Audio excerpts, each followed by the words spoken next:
Will the House please come to order? Devotional exercises this afternoon will be led by the Reverend Canon Walter Brownbridge of the Episcopal Diocese of Vermont in Burlington.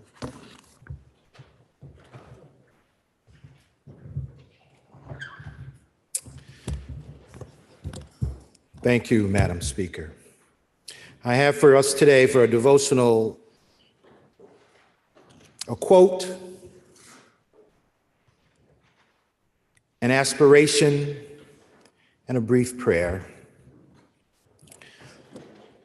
The ultimate measure of a human being is not when they stand in moments of convenience and comfort, but where they stand at times of challenge and controversy. The Reverend Dr. Martin Luther King, Jr. My mentor and one-time boss, the Most Reverend Desmond Tutu of Cape Town, South Africa, was fond of quoting this prayer: "Disturb us, O God, when we are too satisfied with our accomplishments because we have dreamed too small. Disturb us, O God, when we are pleased with our work because we have set our sights too low. Disturb us, O God, that we may never grow weary or content, because the dream you have for this world is too big for us to accomplish." In this prayer for legislatures such as you today, O God, the fountain of wisdom, whose will is good and gracious and whose law is truth, we ask you so to guide and bless these, our representatives of the Vermont House of Representatives assembled here today, that they may enact such laws that please you, but please your people in this place on your earth, to the glory of your holy name and the welfare and common good of all people. Amen.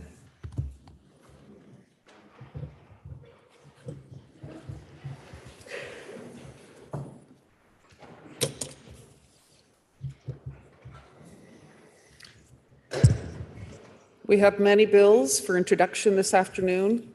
So, member from Poultney, can you offer us a motion to suspend our rules to introduce bills by number only? Madam Speaker, I make a motion to suspend rules in order to introduce bills by number only. You have heard the motion. Are you ready for the question? If so, all those in favor, please say aye. Aye. All those opposed, please say nay. The ayes appear to have it. The ayes do have it, and you have voted to introduce bills by number only.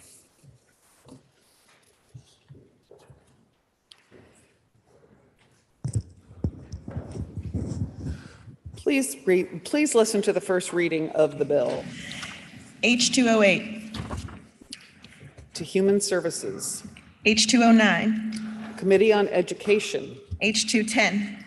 Committee on Government Operations and Military Affairs. H211. Committee on Transportation. H212. Committee on Human Services. H213. Committee on General and Housing. H214. Committee on Judiciary. H215. Committee on Healthcare. H216. Committee on General and Housing. H217. Committee on Commerce and Economic Development. H218. Committee on General and Housing. H219. Committee on General and Housing. H220. Committee on Healthcare. And H221. Committee on Government Operations and Military Affairs. We have received a request to read a House concurrent resolution that the House and Senate adopted pursuant to the consent calendar. HCR 20 is a House concurrent resolution recognizing February 2023 as School Board Recognition Month in Vermont. Please listen to the reading of the resolution. Whereas Vermonters who serve as school board members are performing a not widely acknowledged yet essential role in public education governance. And whereas school board members are participants in frontline civic engagement in a manner often dissimilar to other elected officials. And whereas whether it be the aftermath of district consolidation or the challenges of school operations during the pandemic, school board members confront these difficulties ever mindful of students' academic success. And whereas these citizen leaders merit our admiration and their fulfillment of a role for which they deserve our respect and gratitude, now therefore be it resolved by the Senate and House of Representatives that the General Assembly designates February 2023 as School Board Recognition Month in Vermont, and be it further resolved that the Secretary of State be directed to send a copy of this resolution to the Vermont School Board Association.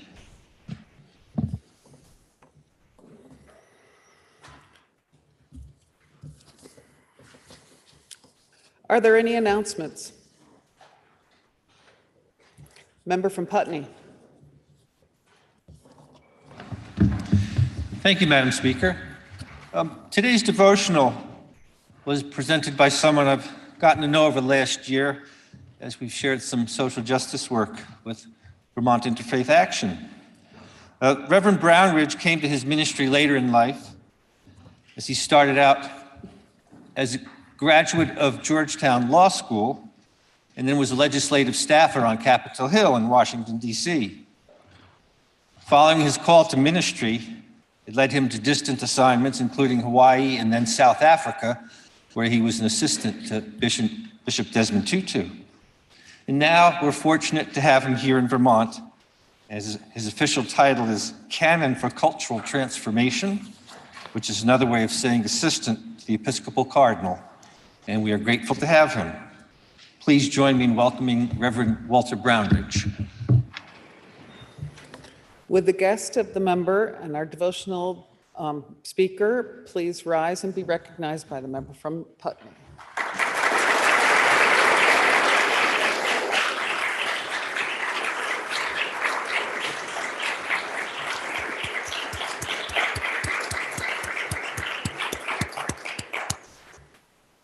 Are there any other announcements? Member from Dover. Thank you, Madam Speaker. We just heard a resolution honoring this month as School Board Month. And I wanted to recognize a few members that are with us today and the role of school board members. Of course, we have staff working with our students in our buildings, and we've experienced this week, learned this week about ongoing continuing pressures on our students and our staff. Our school board members are really charged with making sure that our institutions remain free, equitable, and they're providing high quality opportunities in these times with large stress. And they're our neighbors, they're volunteers, and I think it's worthy of us taking a moment to pause and honor them. Today with us, we have Flor Diaz-Smith from the Vermont School Boards Association, Nancy Russell, a member of the Vermont School Boards Association from White River, Sue Siglowski, the Executive Director of the Vermont School Boards Association, and Phil Gore, the Director of Board Services, sitting in the gallery. And I hope Madam Chair, that we can welcome them. Will the guests of the member from Dover please rise to be recognized?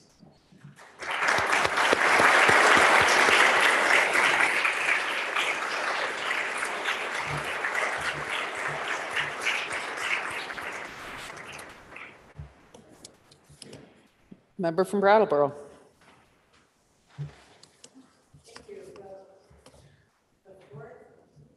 Yeah. The fourth and final tax workshop in our tax workshop series is tomorrow, Friday at noon, 12 o'clock in this chamber. So this room here. Every time I ask this, someone asks me where it is. It's here in the chamber. Do not bring your lunch with you. It's in the chamber. I'm sorry about that. And if the session tomorrow goes past noon, we will reschedule for next week, but otherwise we will again here at noon tomorrow. Talk about consumption taxes. Are there any other announcements? Member from Essex. Thank you, Madam Speaker. I just wanted to remind the members that the Social Equity Caucus will meet today at 4:30 in the cafeteria. We hope to hear from Ted Fisher from AOE, an update on the mascot bill that we passed last year, and an update on Act 1 from Amanda Garces. Hope to see you there. Are there any other announcements? Member from St. Albans City. Thank you, Madam Speaker. I wanted to remind the members that tonight, the NAACP of the Rutland area in Windham County and the ACLU of Vermont are presenting Voices from the Front, Structural Racism in Policing, a panel discussion with family members whose loved ones were lost to police violence. That'll be at 6 o'clock in the Pavilion Auditorium. Member from Granby. Madam Speaker, as many of you know, I was not blessed to have children of my own, but I have 5 siblings, and they were all very happy to share their children with me, and there is one of them in the gallery today, and I would appreciate a warm welcome from my great-nephew, Matthew Wilson. Will the guest of the member from Granby please rise to be recognized?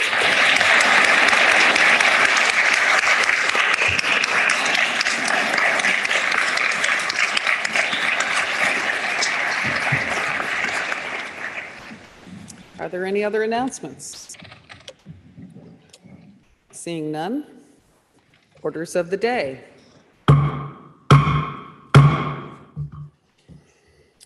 We begin with House Bill 46, which is an act relating to approval of the dissolution of the Colchester Fire District Number 3. Please listen to the third reading of the bill.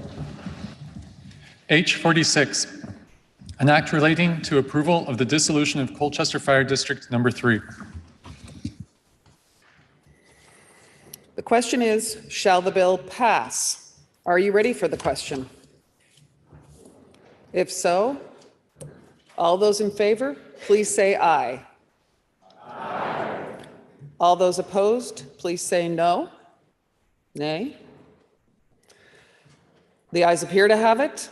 The ayes do have it, and you have passed the bill. We'll turn now to House Bill 89, which is an act relating to civil and criminal procedures concerning legally protected health care activity. The bill was referred to the Committee on Judiciary, which recommends that the bill be amended as printed in today's calendar. The member from South Burlington, Representative Lalonde, will report for the committee. Please listen to the second reading of the bill. H89, an act relating to civil and criminal procedures concerning legally protected healthcare activity. Member from South Burlington. We'll see how these new speakers or mics work. Does that sound okay? So far, so good? Closer? All right. How about that? I just need to talk louder. All right, thank you. Madam Speaker, last spring, in its opinion in Dobbs v. Jackson Women's Health Organization, the Supreme Court overturned Roe v. Wade. This precedent had protected the right to abortion for nearly 50 years. In Dobbs, the court left the protection of reproductive rights to individual states. Following the decision, many states are banning or severely restricting access to abortion services. Under the reasoning of Dobbs, the court will likely leave protection of other rights, such as gender-affirming health care, to the states.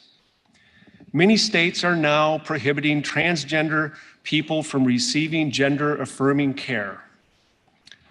Some states with these bans are likely to try to use their own laws to stop such care from happening beyond their borders. When their residents receive reproductive or gender-affirming care from Vermont licensed providers, these states may try to hold the Vermont providers criminally or civilly liable. Banning or restricting reproductive and gender-affirming health care is contrary to Vermont's public policy. Vermonters understood the threat that the U.S. Supreme Court posed to reproductive liberty and wisely started work on protecting these rights over 4 years ago. That work culminated this past November in voters overwhelmingly approving a constitutional amendment protecting reproductive rights and bodily autonomy. The Vermont legislature has also recognized the right to gender-affirming health care. In a resolution last year, the Vermont legislature condemned the actions of states that ban best practice medical care for transgender youth. We committed to exploring all available options to ensure that transgender youth and their families are safe in Vermont to make the best decisions for themselves in consultation with their healthcare providers. With the introduction of H89, the House is now poised to take the next step in protecting access to reproductive health care as well as gender-affirming health care. H89 would create a so-called SHIELD law to protect doctors, nurses, therapists, and others who are providing reproductive or gender-affirming health care that is legal here in Vermont. The law would protect patients and those who help them obtain this health care if the patient and those who help them are located in Vermont when they receive the service. H89 would offer some protection to patients who are not located in Vermont when they obtain this health care from a Vermont provider, as well as those who help such patients obtain care. H89 would check the overreach by other states. It would reduce legal risks for providers of health care that is legally protected in Vermont. It would also reduce legal risks for patients and for those who aid, support, or encourage patients obtaining such care from a Vermont provider. The bill would protect Vermont licensed providers from out-of-state subpoenas and summons where the action in the other state involves health care that is legally protected in Vermont. It would bar Vermont state agencies and employees from giving information to other states to help with an investigation or proceeding involving legally protected health care. It would prevent extradition of Vermont providers charged with providing legally protected health care when extradition is not required by the Constitution. It would allow people to countersue if someone tries to enforce an out-of-state judgment related to legally protected health care. It would protect Vermont providers, patients, and clinics from threats of violence.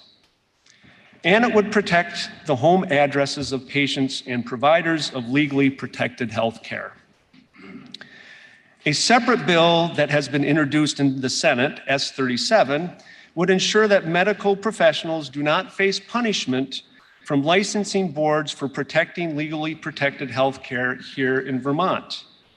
The bill would also protect such providers from facing higher medical malpractice insurance premiums. These two bills would complement each other, collectively providing comprehensive protections for providers and patients. Now to the details of H89. Section 1, found on page 63 of today's calendar, adds definitions that will apply throughout all 33 titles of the Vermont statutes. Legally protected healthcare activity is defined as including reproductive healthcare services and gender-affirming healthcare services. Those services are defined in the section. The definition in subdivision 150B2 explains that actions that are otherwise prohibited by Vermont law are not legally protected healthcare activity. The bill provides that the protections applicable to legally protected healthcare shall not apply to a lawsuit, judgment, or civil, criminal, or administrative action that is based on conduct for which an action would exist under the laws of this state if the course of conduct that forms the basis for liability had occurred entirely in this state. So, for example, if a defendant could be liable in a lawsuit in Vermont for conduct that took place in Vermont, such as malpractice or practicing without a license here in Vermont, H89 would not protect that defendant against a lawsuit brought in another state for that same conduct. Under subdivision 150B3, if a clinician is licensed in Vermont and physically present in Vermont when providing legally protected healthcare services, H89 would protect that provider from actions in other states wherever the patient is located. As long as the Vermont provider is licensed in Vermont, they do not have to be licensed in the state where the patient is located at the time the services are rendered to receive the protections of the SHIELD law. This provision clarifies that H89's protections extend to the provision of telemedicine services involving legally protected healthcare for patients outside of Vermont. This does change the assumption for telemedicine that the law of the patient's location applies. But so long as the Vermont licensed provider is following Vermont law and accepted clinical practices as established by professional organizations and licensing boards, the law would shield them from liability.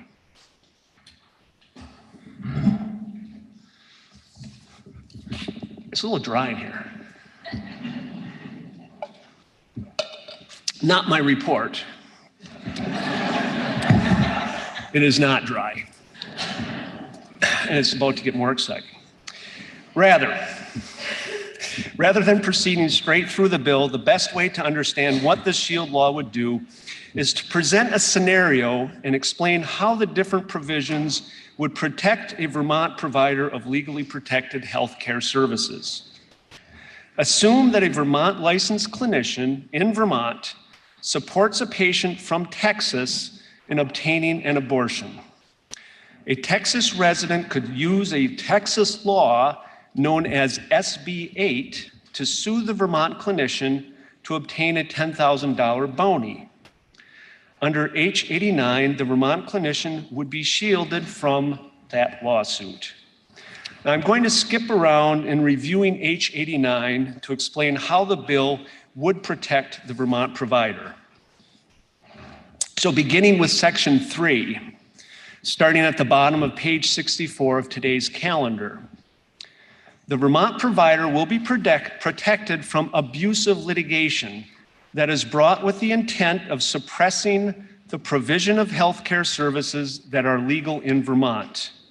Section 7301 defines abusive litigation as litigation or other legal action to deter, prevent, sanction, or punish any person engaged in legally protected healthcare activity. Subdivisions 1A, I, and II provide further detail. The Texas lawsuit would be considered abusive litigation under these definitions.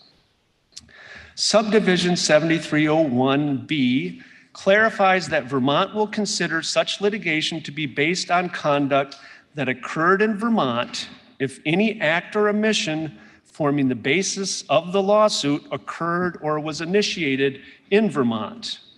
So, if the Texas patient traveled and received services in Vermont, or the Vermont licensed clinician provided the service to someone in Texas through telemedicine, Vermont courts would hold that the conduct occurred in Vermont and will apply Vermont law. Jumping to section 7304, found on page 67 of today's calendar. In the Texas case, the Texas plaintiff might seek testimony or documents from the Vermont provider to support their lawsuit. Section 7304 provides that a Vermont court will not honor such a request. Subsection 7304A provides that a court shall not order a person in Vermont to give testimony or produce documents in the other state's proceeding where the proceeding is considered abusive litigation under Vermont law. When a Vermont court receives a subpoena request from another state, it may not be immediately clear that the subpoena is connected to abusive litigation, simply because of the way such requests are filed. So that court might issue the subpoena. In that case, subsection 7304B would allow the Vermont party to quash the subpoena by showing that it was issued in connection with abusive litigation. The Vermont clinician in my scenario then would be able to invalidate such a subpoena from a Texas court. Despite the inability to obtain testimony or documents from the Vermont clinician, the Vermont court could still proceed with the case without the cooperation or appearance of the clinician.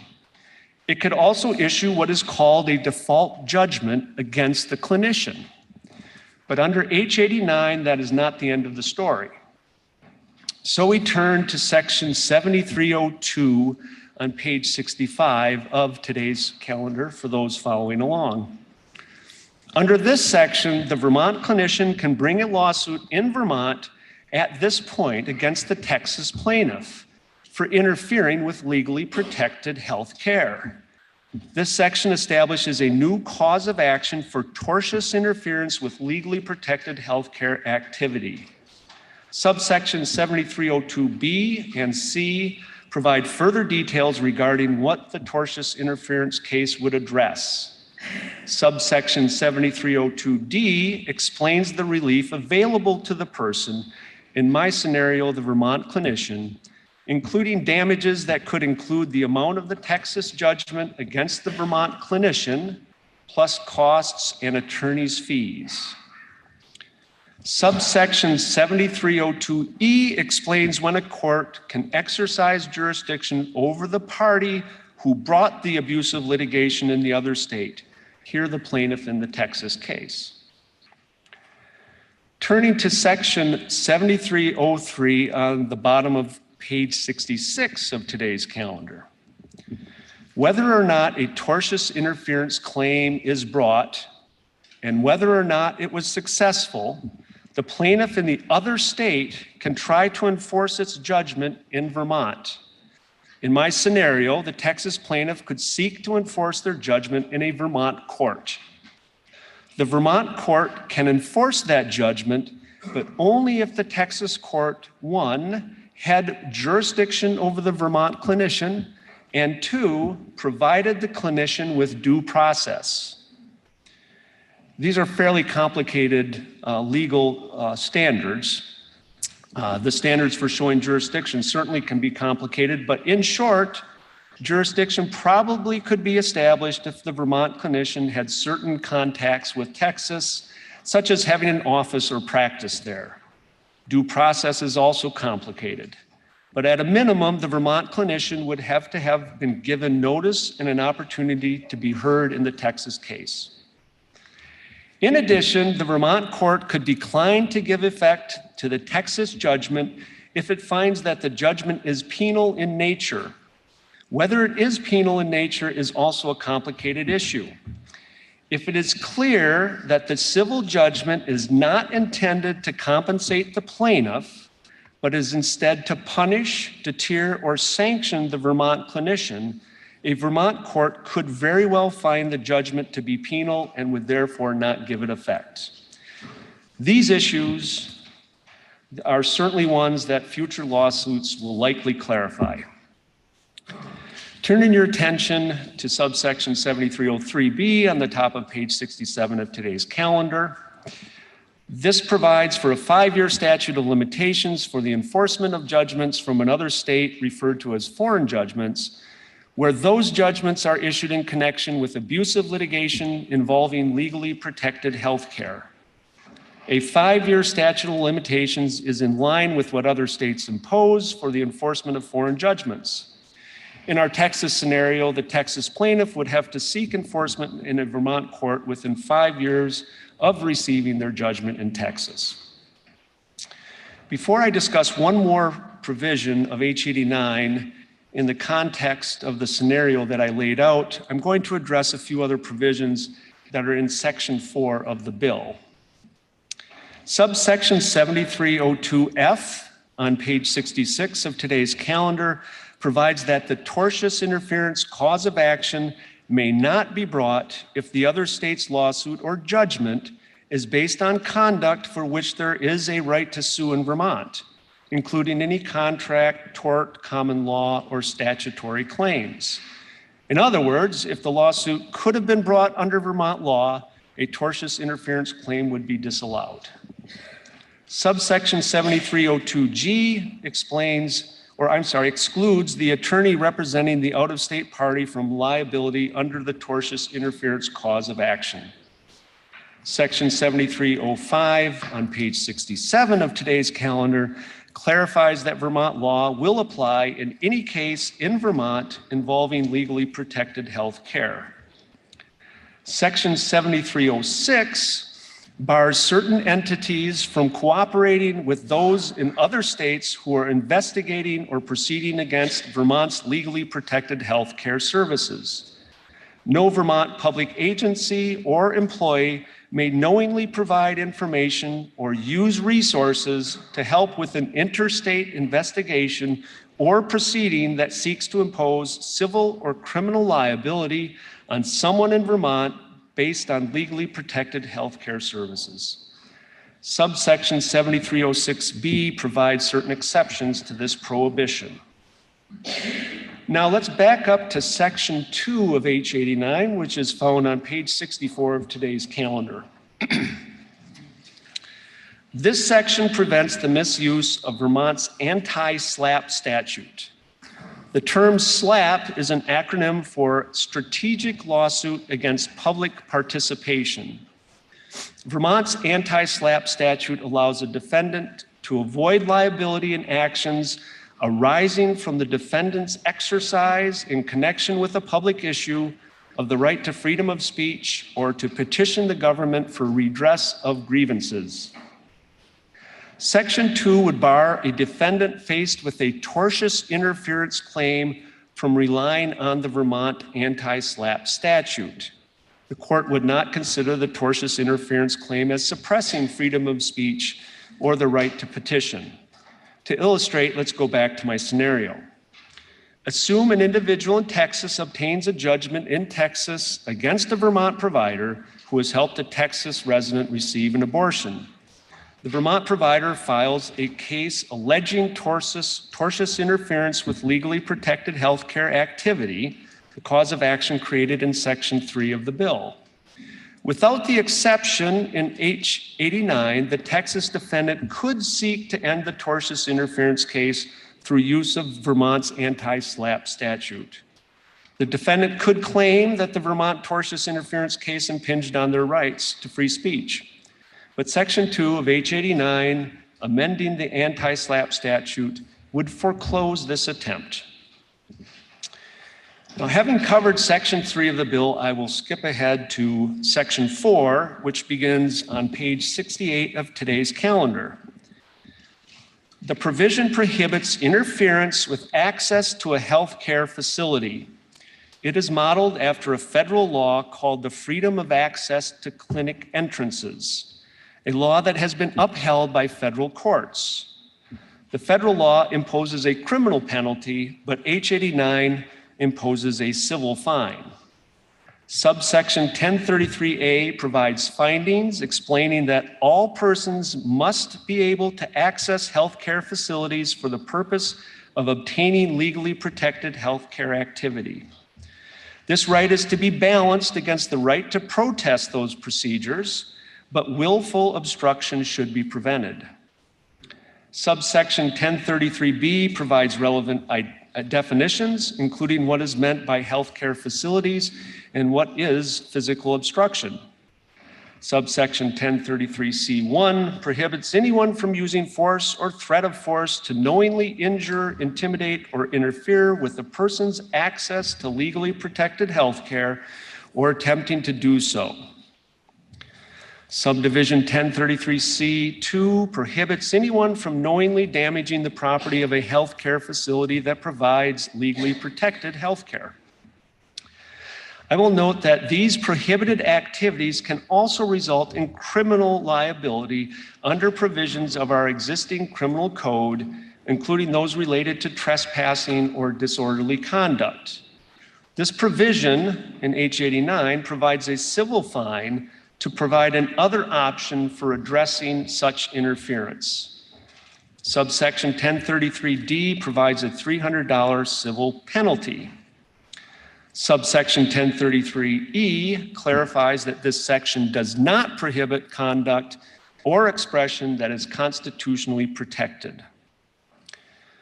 Section 5 on page 69 amends 4 VSA 1102 to state that the Judicial Bureau has jurisdiction over violations relating to interference with access to healthcare facilities.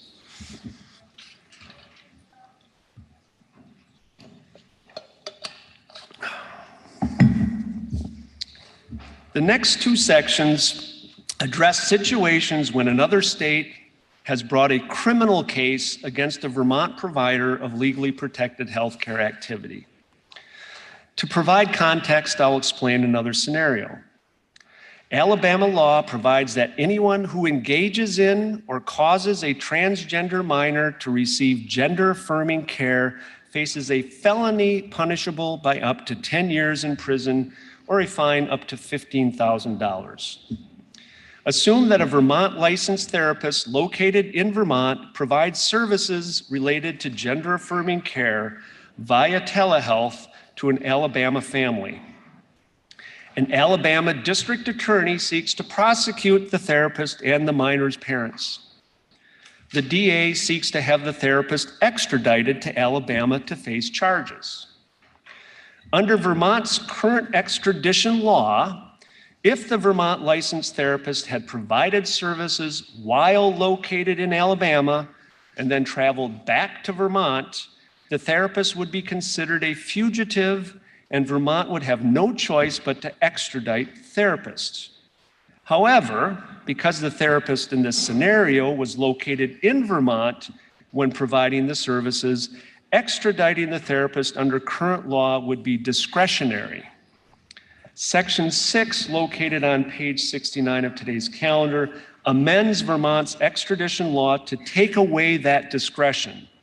If the therapist was in Vermont when providing the legally protected health care, Section 4970 would prevent the person's extradition. Moving to Section 7. This section amends the Uniform Act to secure the attendance of witnesses from without the state in criminal cases. I think that might be the longest title for one of our uniform acts. If the Alabama DA seeks to secure the attendance of the therapist in Alabama as a witness for the prosecution of the minor's parents, Section 6650 would prevent that from occurring. Subsection 6650A restates Vermont's public policy against interference with legally protected healthcare activity. Subsection 6650B provides that a court shall not issue a summons requiring a witness to appear in another state if the action in the other state involves legally protected healthcare. So the Vermont court would not honor the Alabama summons. The court would, however, have to honor the summons if the criminal violation being prosecuted in that state was also a crime in Vermont. Section 8 of H89 starts on page 70 of today's calendar. This section amends 15 VSA Chapter 21, which currently protects the confidentiality of the addresses of victims of domestic violence, sexual assault, or stalking. Section 8 amends Chapter 21 so that these protections are extended to a person providing, assisting another person in obtaining, or obtaining for themselves reproductive health care services or gender-affirming health care services in Vermont.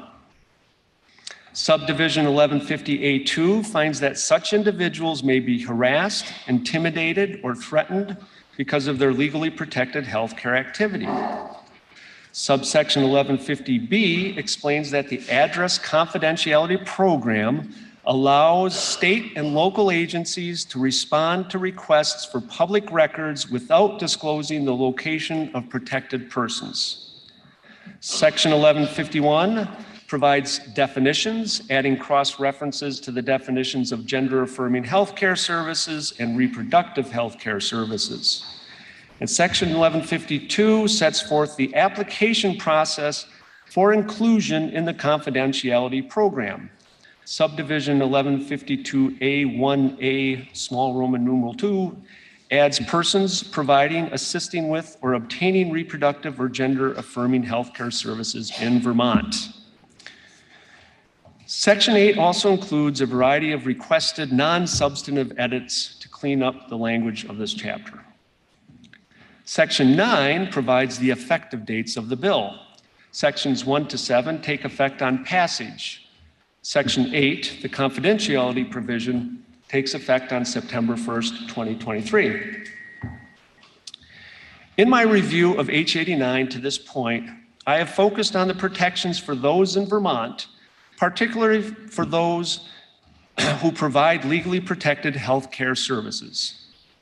These protections extend to doctors, clinicians, and nurses. They also cover insurers, Vermont patients, or anyone else in Vermont helping or engaging in a patient's access to such services. People who could be in the crosshairs of another state's legal action aimed at deterring, preventing, sanctioning, or punishing anyone who is engaged in legally protected healthcare activity. Protections in H89 are also provided to out-of-state patients. We are not able to prevent another state from taking action against a patient in that state or against someone in that state who helps a patient receive reproductive or gender-affirming healthcare services. But we do not have to cooperate with the other states in its efforts. Under the shield provided by H89, Vermont courts and agencies would decline to provide witness testimony, statements, or documentation that could further the other state's case against the patient or anyone who assisted them. As I come to the end of this report, I will provide another example of how the shield law would protect Vermonters. Vermont youth may attend college or summer camps in states that ban or restrict reproductive or gender-affirming health care.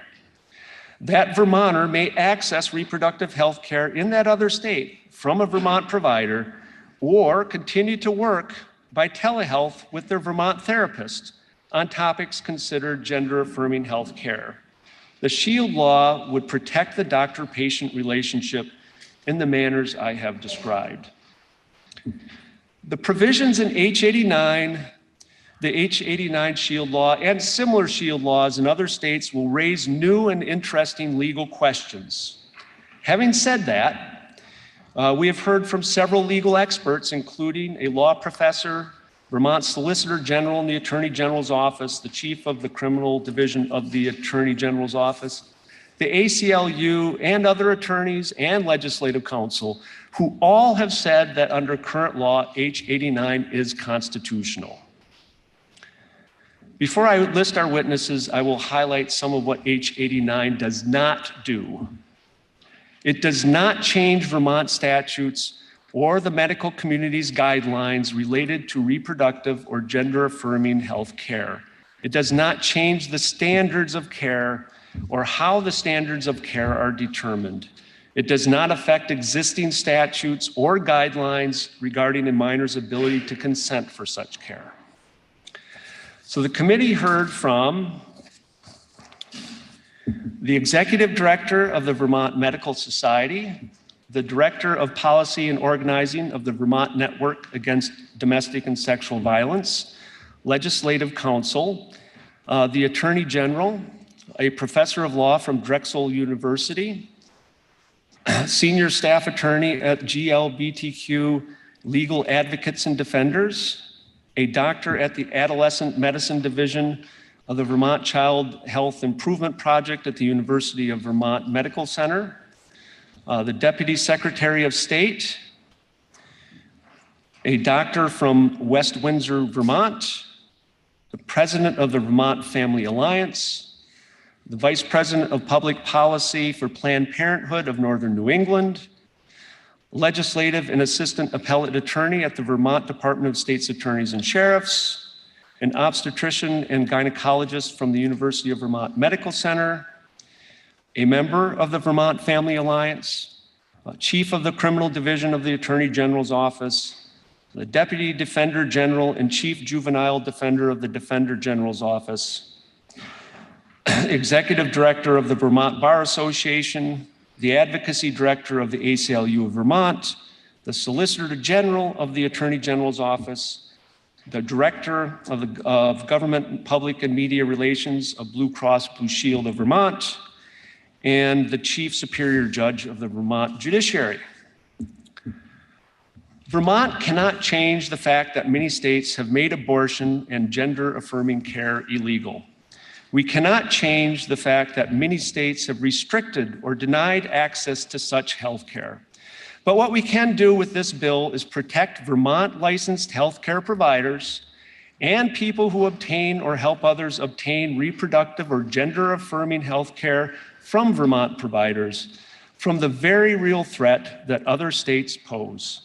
The committee vote was 9-1-1, and we ask you for your support. Now the member from Northfield, Representative Donahue, and the member from Lowell, Representative Higley, offer an amendment to the report of the Committee on Judiciary that is printed in today's House calendar. Member from Northfield. Thank you, Madam Speaker. May I refer to the underlying bill as well as the amendment? You may. Thank you, Madam Speaker. You've just heard a very detailed description of the bill that's before us today, and I think perhaps an excellent brief summary of it is that in looking to the rights that our citizens chose to endorse overwhelmingly last fall and the access to these procedures and services, that there is a concern, certainly not an invalid one based on statements of other states, that providers of these services could be at risk of legal actions. And at a minimum, whether those have taken place, whether they're real threats, clearly it would have a chilling effect on those who are choosing to provide these services to citizens who want them. In effect, I think what this bill says is, we've got your back. If you're choosing to deliver these services, we've got your back. But Madam Speaker, there is a subgroup of providers of health care in Vermont that are left out from being told, we've got your back. And those are those who do not choose to offer those services because of their own reasons of conscience. They're choosing not to provide them. They are not a barrier to anyone else. They are not an obstruction or an interference. And yet we are not protecting them in their choice of conscience. Madam Speaker, if one turns to page 75 and 76 of today's calendar, begins this proposal of an amendment. And in particular, near the top of page 76, subpart B expressly indicates the purpose of this act. And the purpose is to recognize the right of healthcare providers to decline to participate in services that violate their conscience. It may include topics we're familiar with now. It may include others that for a particular client, for particular providers' beliefs or ethical principles, they choose not to provide. Unlike the underlying bill, which addresses primarily out-of-state actions, in-state actions really under our constitutional amendment are not a threat to Vermont providers. So the protections in this proposal of amendment, by their nature, need to be slightly broader. They include protection against civil liability. But as it goes on in subpart 2 under B, it also includes other forms of discrimination that could likewise create a chilling effect on these providers in their choice of not offering these services. The definitions are fairly straightforward and routine. Conscience means religious, moral, or ethical principles held by a provider or a healthcare institution. A healthcare institution is, as it sounds, it's private or public organization and so forth that promotes healthcare services. And healthcare provider is any individual who's participating in a healthcare service. A healthcare service is any phase of patient medical care, treatment, or procedure. Participate means counseling, advising, providing, performing, or assisting in, and so forth. The substantive portions of this amendment are divided in two parts. The first is freedom of conscience for healthcare providers, and the second is freedom of conscience for healthcare institutions. And there is a slight difference that's important. But after stating the fundamental freedom of conscience right under healthcare providers, it begins by identifying that right to be free from liability, immunity from civil, criminal, or administrative liability for declining to participate.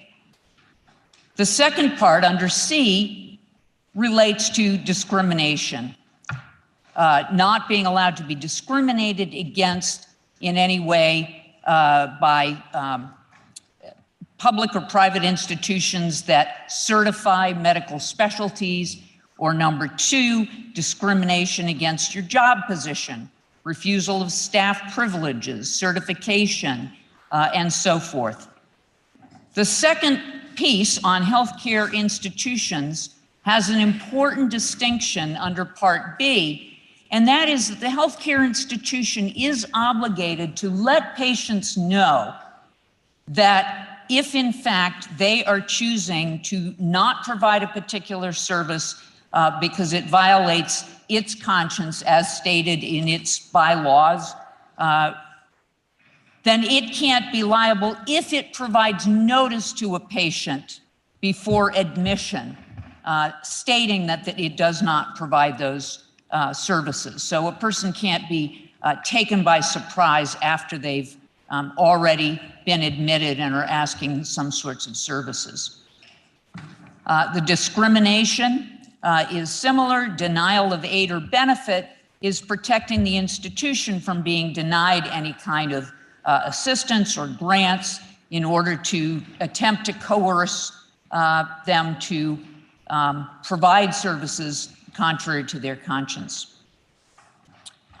The next part, section 9756 at the bottom of page 78, addresses civil remedies, and that is the opportunity for civil actions and remedies, and continuing on the following page, injunctive remedies, such as ordering reinstatement of a provider who has been terminated based on exercising their right of conscience. Section 10 simply reinstates the same effective dates. It includes this section being effective on passage, but I failed to mention right at the beginning of the proposal of amendment, it strikes the existing section 9, and that's just because they need to be relocated because those are the effective dates. Madam Speaker, it may be that there are several reasons that this may present concerns to some individuals. First of all, certainly there would be many advantages to this being presented and taken up as a separate bill. Madam Speaker, I would wholly endorse that if it was an option available. However, committees of jurisdiction in this body have made it clear over the past several biennium that they lack the interest in taking it up. And yet we face real urgency as a state because we know of our workforce shortages, and there are some providers who, without this protection, may leave the state for a place where they are protected. What's probably very important for the body to be aware is that Vermont is one of only 2 states in the country who do not offer conscience protection to healthcare providers. And secondly, Madam Speaker, some members may be familiar with the fact that there are federal rules for conscience protection. The problem with those, as with many occasions that we enact state laws, even though there may be federal laws, is that we don't know that those will stay in place. And in fact, we don't know their degree of enforcement. We have actually had a provider in Vermont who brought a claim for violation of the conscience protection of the federal level, and whose claim was found to be valid, where the healthcare institution involved was told to develop a corrective plan, but then there was a change of administration and it was dropped. So it's subject to decisions of federal authorities and not to the state's principles. Madam Speaker, I think the bottom line is that the underlying bill is making a strong policy statement, more than anything else perhaps, a strong policy statement to the healthcare providers in Vermont. We've got your back.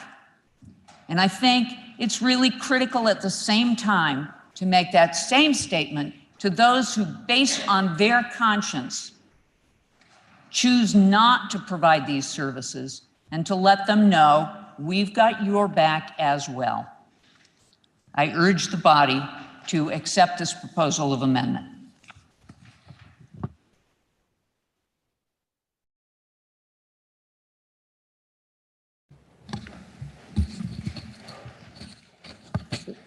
Madam Speaker, I don't believe this amendment is germane. H 89 and the proposed Judiciary Committee amendment focus on civil and criminal procedures, mostly in Titles 4, 12, and 13, for very narrowly defined and legally protected health care activities.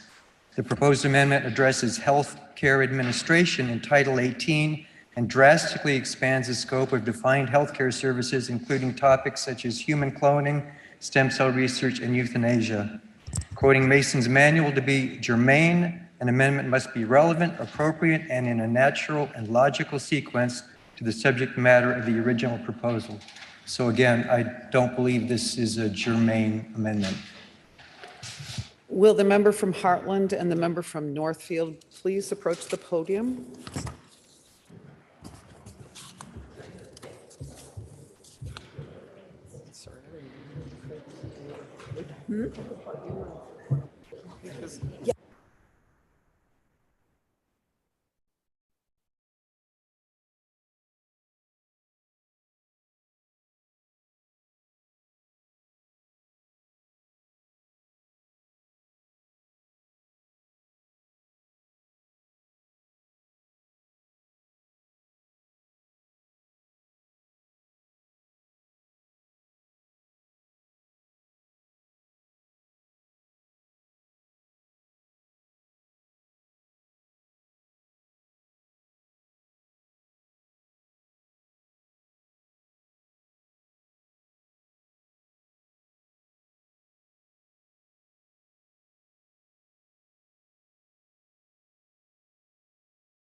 Members, please take your seats.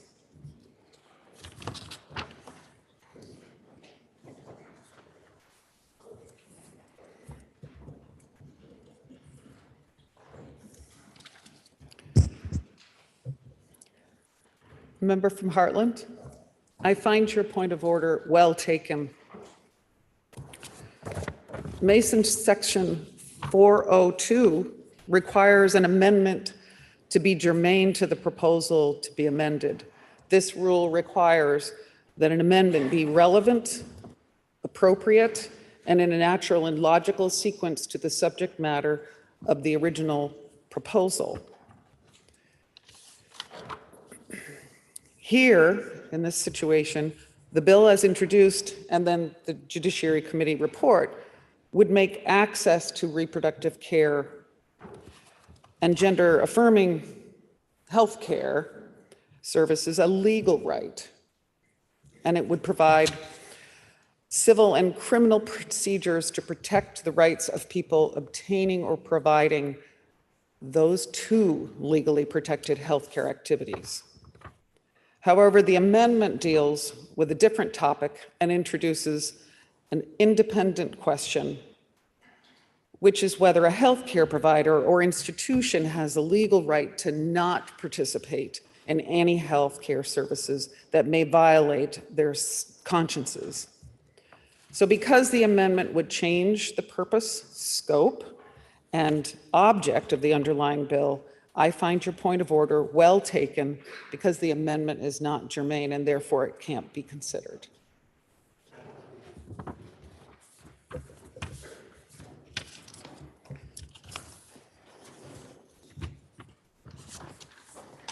So now I'll step over to here.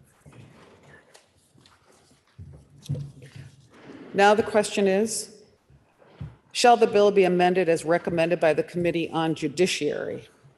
Are you ready for the question? Member from Winooski. Thank you, Madam Speaker. I rise in support of H89 as amended and am grateful to live in a state that recognizes the importance of personal reproductive liberty and bodily autonomy.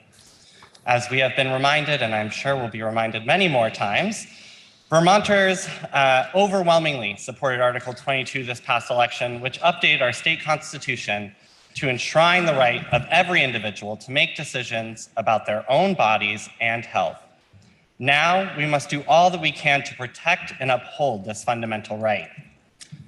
At the end of our last session, this body passed a joint resolution supporting transgender youth and their parents who seek essential medical care for the treatment of gender dysphoria. Madam Speaker, may I quote Resolution 255 of 2022? You may. Thank you.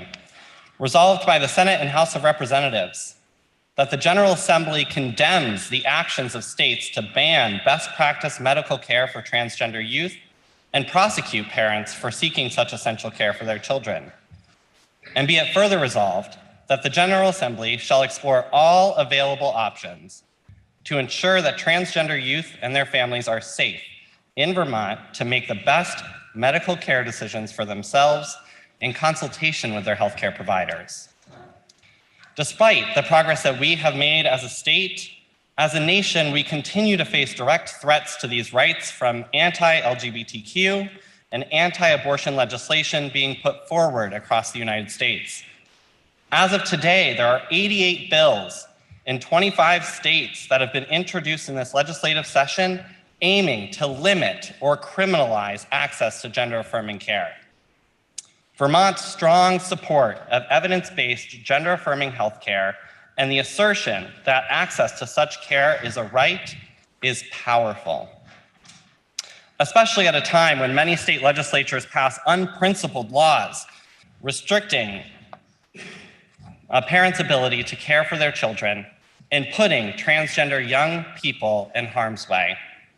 Let me be clear, parents want their children, including those who are transgender, to be happy, to be able to take care of themselves and their families, to be successful, to be able to contribute their gifts and talents where they can, and to be able to make a difference in this world.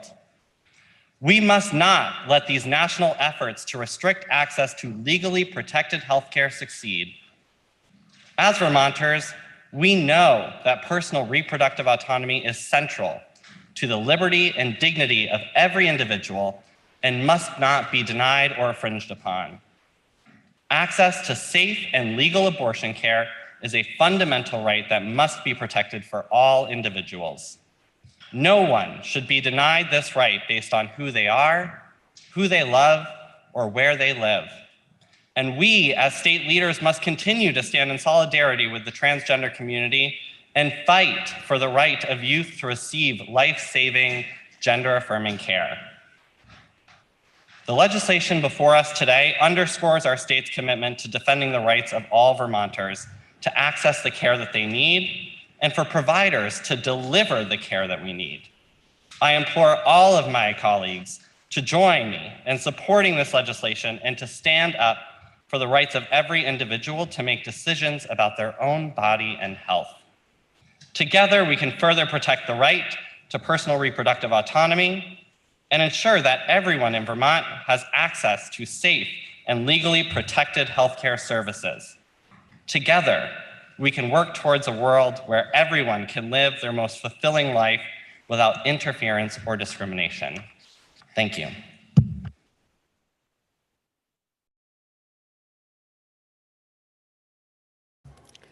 The question is, shall the bill be amended as recommended by the Committee on Judiciary? Are you ready for the question? If so, all those in favor, please say aye. Aye.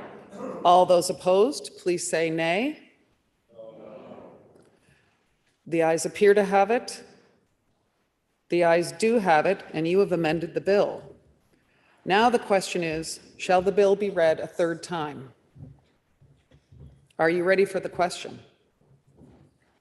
If so, all those in favor, please say aye. Aye. All those opposed, please say nay. The ayes appear to have it. The ayes do have it, and third reading is ordered. Members, that completes the order of the day. Orders of the day. Are there any announcements?